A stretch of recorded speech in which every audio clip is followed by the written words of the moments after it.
If I were to describe the basic mechanics of Middle-earth's Shadow of Mordor to you, you'd think I was actually talking about Assassin's Creed.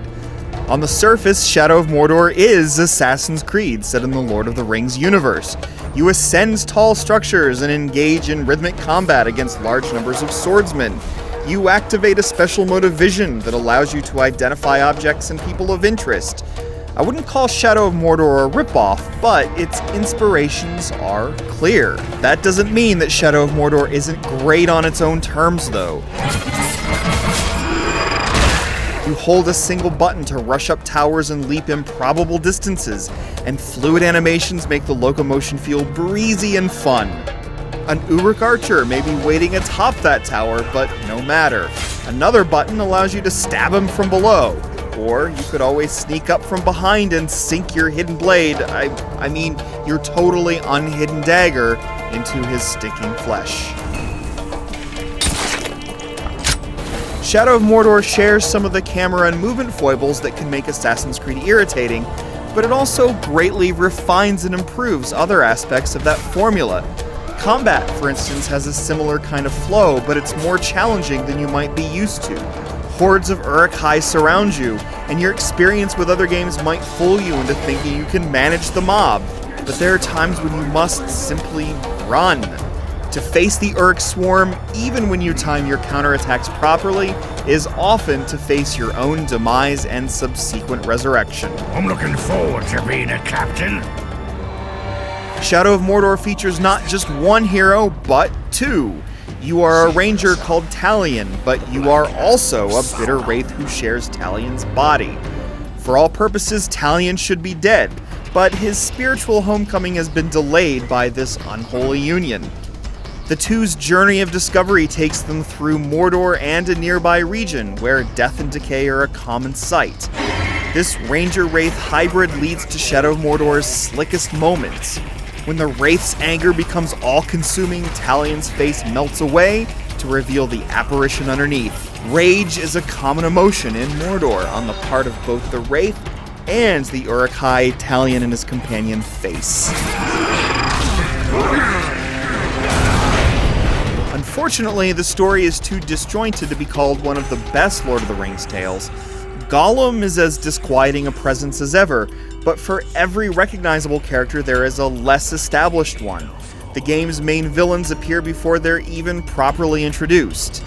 The incomplete storytelling, combined with a series of tepid final encounters, unfortunately softens the impact of the game's conclusion. The standard Uruk-hai are your primary foes, though captains and war chiefs are the most challenging ones you'll face. A captain's arrival is a big deal. Your sword meets the leaders, the camera zooms in, and the Uruk taunts you. Upon a first meeting, the captain may promise you a grisly dismemberment. Should you die and face the same captain again, he'll wonder how you cheated death. Should have stayed in your grave, maggot. You'll be back there soon enough. Such melodrama. The only problem with making a mountain out of every molehill is one of pacing. After a while, you can become annoyed by the incessant theatrical introductions, which can really disrupt the flow. I finally caught up with you! I had to cross Mordor is over! Now you die! Captains aren't impossible to defeat, of course, but you'll be better equipped to beat them once you add a few additional skills to your repertoire, which you do by performing missions and assassinating enemies.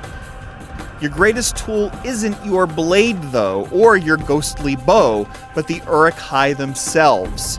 You can view the Uruk-hai's political hierarchy at a glance, but in order to learn a captain's identity and combat weaknesses, you need intel, which you usually gain by taking over an Uruk's mind.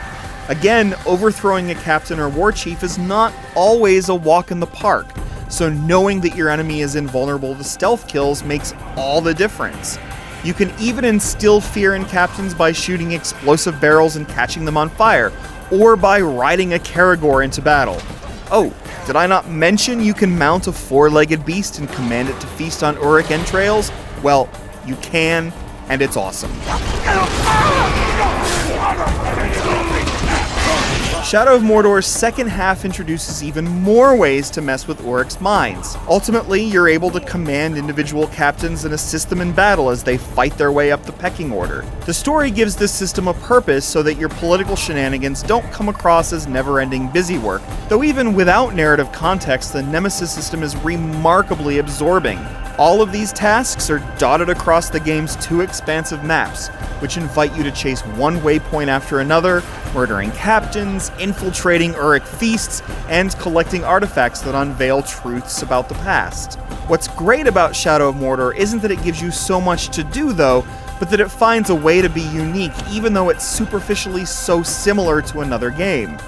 Who would have thought that Mordor could be such an inviting place to explore?